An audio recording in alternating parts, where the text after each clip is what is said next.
Hi everyone, I'm going to be showing you how to make something that's a family favorite of my kids. They remembered this from when they were children and they were asking me if I wouldn't go ahead and try to make it, and I made it last spring. It was before I was gardening, so it was early spring I made it, and it turned out so well. Their grandmother called it breadlies. She was German and Swiss, and I've looked on the internet and I can't really find anything that explains that or the words for it. But I found this recipe and it works. And what it is, it's fried bread. But it really worked for them. They liked it a lot. I liked it. So I'm going to show you how to make it. And it's so simple the way I'm doing it. So the first thing you do is, we have just basic ingredients as you can see, is you put in 200 cc's of warm water, and this is supposed to be about 110 degrees. So there goes the warm water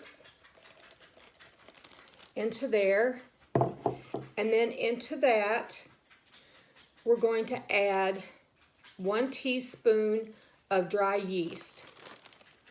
So there that goes. And I'm going to mix this around a little bit. All of the mixing is going to be done right here in this plastic bag. Just want to make sure that this yeast gets like I want it, because I want to be sure it's nice and dissolved before we start adding our other ingredients.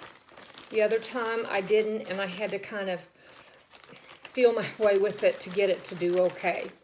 So there's that. Into that, we're going to put 100 cc's of warm milk.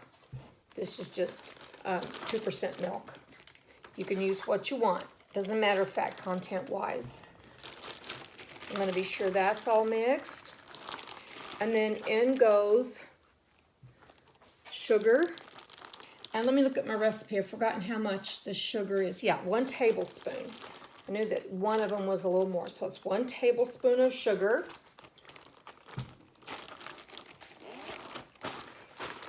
And again, I'm going to do some mixing just right here. I've got just a Ziploc bag. Just getting it all mixed. And then I'm going to put in 1 teaspoon of salt. Like that clanking noise.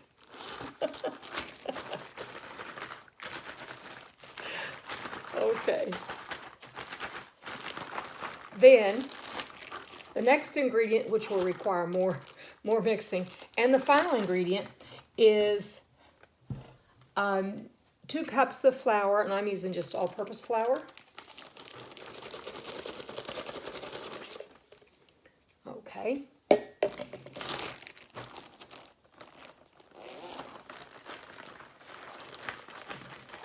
I want y'all to know, and you see I'm just taking this and just rubbing it around in here to just help that all mix together. I want all the flour and all the other ingredients. You know, the thing that concerns me most is to be sure you get plenty of the flour moistened with the stuff that's going to also have the yeast in it. Just mix it up. It's puffing up on me. The yeast is alive.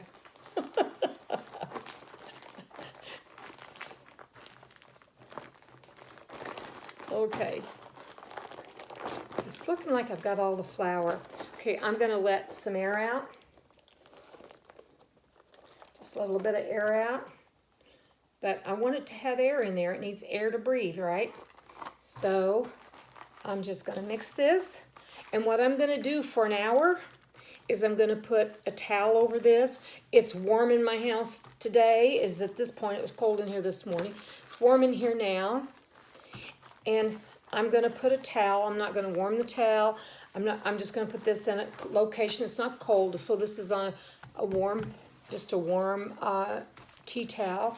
And I'm going to cover that, and I'm going to let it sit for an hour. And then I'm going to come back and show you what we're going to do next. I think you all may just love this way. You can use this recipe. You can roll it in cinnamon and that's mixed in with sugar or powdered sugar. You can roll these in after you fry them. I'm going to be frying these in, you can use oil, but I'm going to be using Crisco. And actually I bought Crisco to do this because that's how I remembered my children's grandma making it. So that's that. I'm going to cover it with a towel and we'll be back. And we're going to fry it. It's going to be so good. I'll open them up and show you how great they are. Okay, what I'm going to do now is I'm going to let a little bit of this air out. Okay. Close it back up. And then I'm going to push this way. And I'm going to cut the tip off and we're going to kind of pipe these breadlies into this.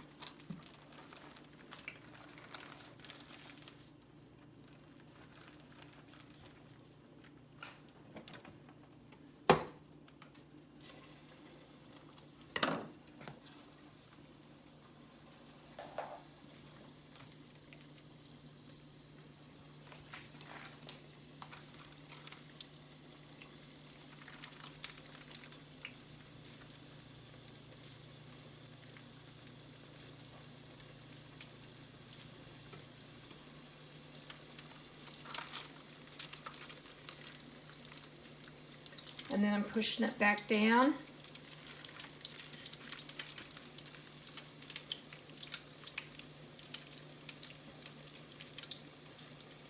Just have to kind of milk that on down.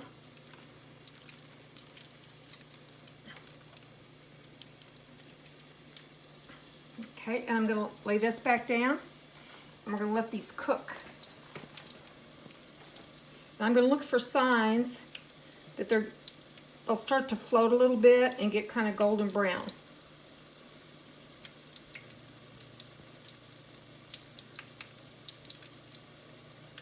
As I've mentioned in some of my videos before, this front burner is kind of hard for me to know for sure what's going on because it gets hot really fast. So I'm having to, even though you want hot oil, I am wanting to be sure that it's not too hot, so I may have to adjust it if it's not hot enough. I can see they're getting a little bit golden. I hope you can see that. Let me move this so there's no shadow there.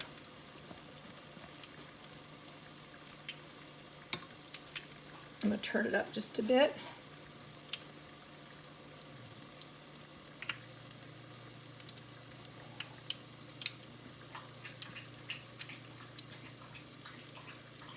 This little one will be done first.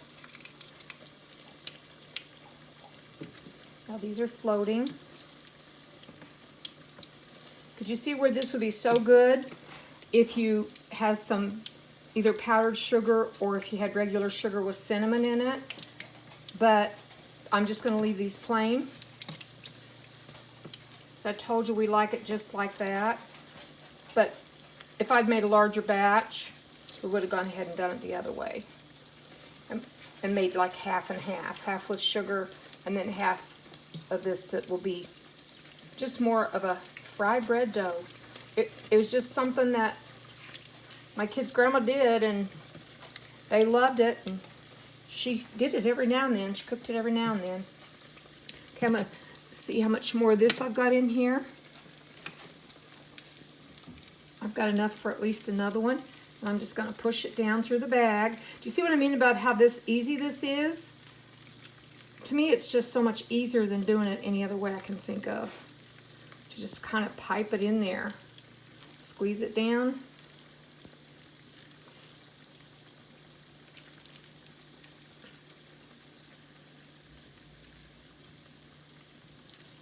I think I'm coming to the end of it. I want every bit of that I can get in there. Okay.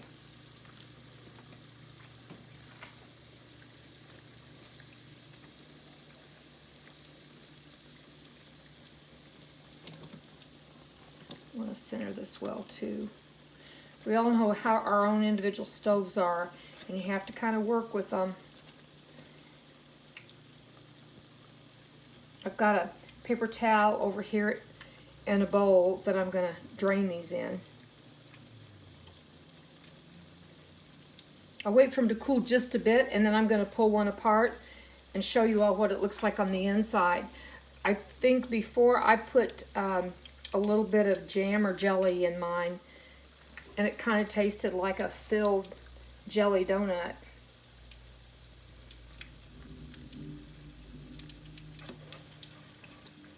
I'm calling this done. Can you see that good color on that?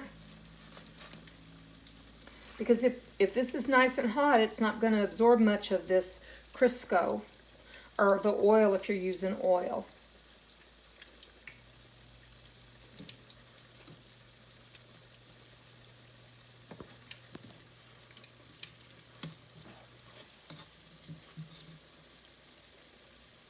I'm going to check this guy here because it's a small one. I'm going to take it out. You can kind of feel when you're doing this, because see how they puff up, you can kind of feel that it's kind of airy. This one looks like it's getting a little brown. I'm going to turn it one more time. I don't usually do that with anything. I don't like to keep turning and turning things. Let's see how. I want to be sure it's done all the way through. And this is an eyeball kind of thing. It's not something that's like, okay, that's done. I think this one's done.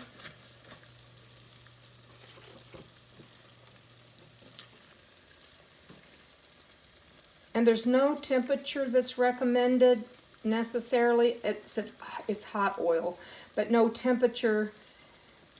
You don't want it smoking, but you don't want a temperature that, like, you don't have to measure it and say, okay, it's got to be 300 and some degrees or whatever. You don't want to do that. See how this is looking?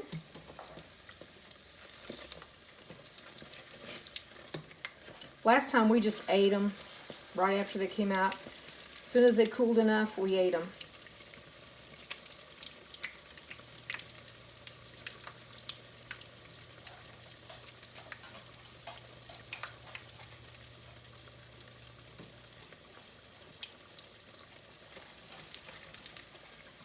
Ooh, that looks nice. That doesn't that look like that? I guess I'm wanting a sweet because that looks like a nice. You could fill it. I bet you could pipe it in a little bit of stuff into that if you wanted to pipe some jelly in it or some pudding. Use your imagination. Okay, we got this last one to go. And I'll tell you, these are light and airy. Got a little bit of Crisco there. All right. Let this one finish. And then I'm going to stop now, and then when this cools, I'm going to open it up and show you the interior of it. Okay.